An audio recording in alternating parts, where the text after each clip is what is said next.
ये सिर्फ पत्थर की दीवारें नहीं हैं, ये समय को मापने की सबसे सटीक मशीन है, वो भी तब जब न कोई घड़ी थी, न कोई कंप्यूटर। जंतर मंतर एक ऐसी जगह जो विज्ञान, गणित, ज्योतिष और रहस्य का अद्भुत संगम है। लेकिन क्या आपने कभी सोचा है कि इसको बनाने के पीछे असली मकसद क्या था? क्या ये सिर्फ एक वेधशाला थी या कुछ और?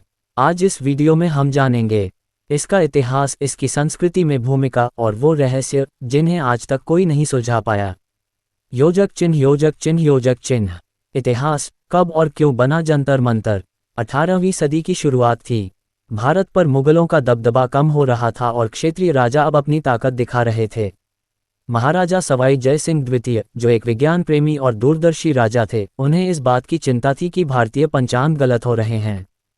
तब उन्होंने 1724 में पहला जंतर मंतर बनवाया दिल्ली में। इसके बाद उन्होंने जयपुर, वाराणसी, उज्जैन और मथुरा में भी वेधशालाएं बनवाईं।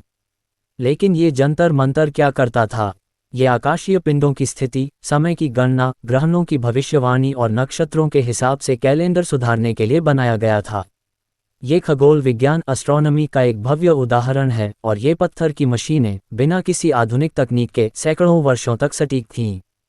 संस्कृति और विज्ञान का संगम। भारत में खगोल विज्ञान केवल विज्ञान नहीं था, ये संस्कृति से जुड़ा हुआ था। किसी भी त्योहार की तारीख, किसी शुभ मुहूर्त की गणना, सब खगोलशास्त्र पर आधारित थी। और यही कारण था कि सवाई जय सिंह ने इन वेधशालाओं को बनवाकर न सिर्फ विज्ञान को बढ़ाया, बल्कि संस्कृति को भी संरक्षित किया। जंतर मंतर में मुख्यतः ये यंत्र पाए जाते हैं। सम्राट यंत्र, दुनिया की सबसे बड़ी सनडायल। जयप्रकाश यंत्र, आकाश की स्थिति को सीधे पढ़ने वाला यंत्र।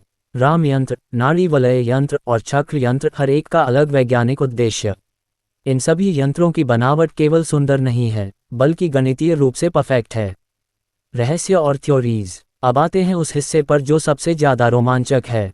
क्या जंतर मंतर सिर्फ एक वेधशाला था?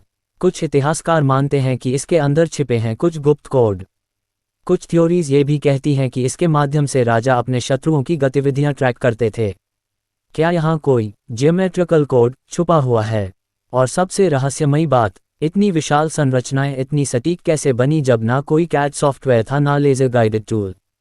कुछ लोग मानते हैं कि इसका निर्माण किसी प्राचीन भारतीय तकनीक से हुआ है जो अब खो चुकी है, और कुछ इसे वैदिक तकनीकों से जोड़ते हैं, जैसे वास्तु और ऊर्जा केंद्र।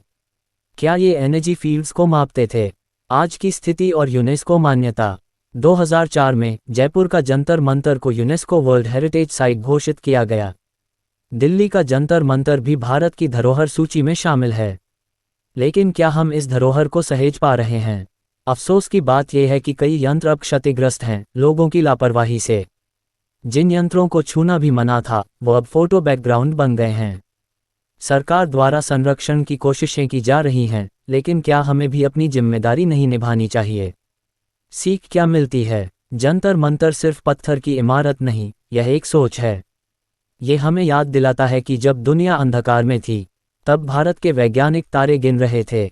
जब दुनिया ईश्वर को सिर्फ धर्म में देख रही थी, हम उसे गणना में खोज रहे थे। ये सबूत है कि भारत कभी जिज्ञासा का, ज्ञान का और गणना का केंद्र था। और आज हमें इस विरासत को न सिर्फ याद रखना है, बल्कि आने वाली पीढ़ियों को इसकी कहानी सुनानी है। अगर आपको जंतर मंतर की ये कहानी पसंद आई हो, तो इस वीडियो को शेयर करें, ताकि हर कोई जाने कि हमारी